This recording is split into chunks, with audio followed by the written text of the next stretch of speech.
The Office of Government Ethics has raised some alarm over Commerce Secretary Wilbur Ross and his, I don't know, it seems like unwillingness to sell stock that he promised to sell in an effort to be ethical, an ethical component of the Trump administration. I know that sounds crazy, but he had agreed to sell his shares for Bank United, but he has failed to do so time and time again. So the Office of Government Ethics said that Commerce Secretary Wilbur Ross had yet again, this is the third time, claimed to sell a stock when he in fact hadn't done so. The secretary had not sold all his United Bank stock prior to certifying his compliance with the ethics agreement. His annual report inaccurately reported that he had sold all of his stock when in fact he had not done so. Therefore, OGE is declining to certify Ross's 2018 financial disclosure report because he was not in compliance with the ethics agreement. So what I find hilarious is that Ross's response to all of this, again, this is now the third time he said that he sold the stock, but in fact had not sold the stock. His response is, oh, I mean, I told my financial people to sell it, and I thought they did, and I guess they didn't. Okay, you might be able to use that excuse the first time you said you sold the stock, but you hadn't. But you don't get to use that excuse the third time that this happens. The third time. Okay, how many times, Anna? The third time. All right, let me break down the dates for you guys and the money involved and then why Wilbur Ross might have done this. So he said that he would divest all these things when he got it, within 90 days of him getting into office. And so that was May 2017. So May 27, they're like, okay, did you get rid of the stock? The first time. Nope. First time. Okay. Okay. Then in September of 2017, he has to do a transaction report, say, okay, here's the financial information that I have about my personal accounts. And they're like, what? You still didn't get rid of the stock. You were supposed to get rid of it back in May. It's still on here. He's like, yeah, I know, so what? The second time. Okay, then he has to do another transaction report in August of 2018, the next year when he has to file it. Still hasn't sold it. The third time. It's unbelievable. Yeah. So now on October 31st of 2018, he finally acknowledges, yeah, okay, whatever, I didn't sell it, but who cares? It's so small. Why do you guys care? Wait a minute, it doesn't work that way. Okay, so this is over a couple $1,000s, right? And now if you're an average American, a little over $3,000 might be a lot of money for you. But Wilbur Ross, to be fair, has about $700 million, but that's what he claims, who knows, right? I mean, almost everybody in the Trump administration is a liar. In fact, there has been reports that what he's reporting about his finances aren't true. And why would you even bother? Because it's all about the ego. And this is another interesting report that we showed you guys earlier. Wilbur Ross partly didn't want to sell off his assets because he didn't want to go lower on the richest men in America list. Oh, come on. I swear, it's amazing, right? He should be more concerned about that nostril hair. That is out of control, unacceptable. Well, that leads me to my unacceptable point about his looks. Okay, no, seriously. Anna now loves this analogy, but God, this is perfect for him. He's Gollum. He even looks like Gollum, okay? Precious.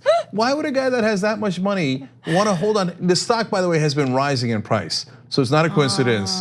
If it had been dropping in price, he would have found a way to sell it, right? So, but why does he care about a couple of $1,000? Because precious has to make every nickel and every dime, and the greed is unstoppable. Because if you have that kind of money, it actually does, nothing matters. You cannot spend that kind of money, especially Wilbur Ross. He's like 108. When is he gonna spend that money, right? No, it's all about the greed. And that really is the essence of this story and explains why he will not sell it under penalty of law. By the way, that's very important. Campaign Legal Center points out this would constitute a violation of the criminal false statement statute, because that statute explains that if you make false statements on purpose, that is illegal. And he was told over and over again, you are making false statements, you still own that stock. Until finally they're like, we're not certifying it, you're still lying, okay? Crazy. And he should, look, if you did it, and I know it's a funny thing because you're you probably wouldn't be the Secretary of Labor. But no, I'm sorry, not Commerce in this case. Okay, but if you violated any law like this, of course you'd go to jail.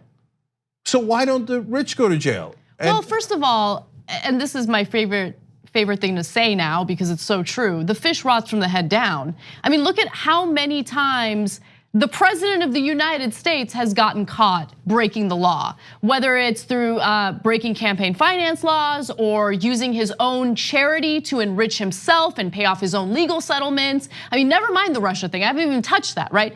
But he keeps breaking the law, defrauding students with Trump University, and he skirts by. Why would Wilbur Ross be worried about having to pay any of the consequences for refusing to divest a couple $1,000s? And one more thing, guys. If you read into the history of Wilbur Ross, which we've covered on previous shows, there's a lot of allegations that he made his money through questionable methods, okay? So that's the other reason why he doesn't sell. Because that's his business model. His MO is, I do questionable things to make money and I never get caught. And look at me, I'm in my 120s and I still haven't gotten caught. And I got rewarded by Trump because there's also allegations that he helped Trump with funneling money through the Bank of Cyprus. You should read into that, okay? So that he's like, this is what we do. Like, you want me to change what I've done my whole life that has gotten me this success that I've had? Why would I change that? It's worked for me for all this time. And guess what? Again, here, there'll be no consequences. What do you think, Donald Trump's gonna say, oh my God, my Commerce Secretary is corrupt? He'd be like, excellent, can I make him the head of the Justice Department? Right? So he might get a promotion. No one's even talking about this story. Of course. No one cares, no one cares. Because there's no Trump tweet on it, and we've just gotten so used to the corruption, and the swamp has completely taken over Washington.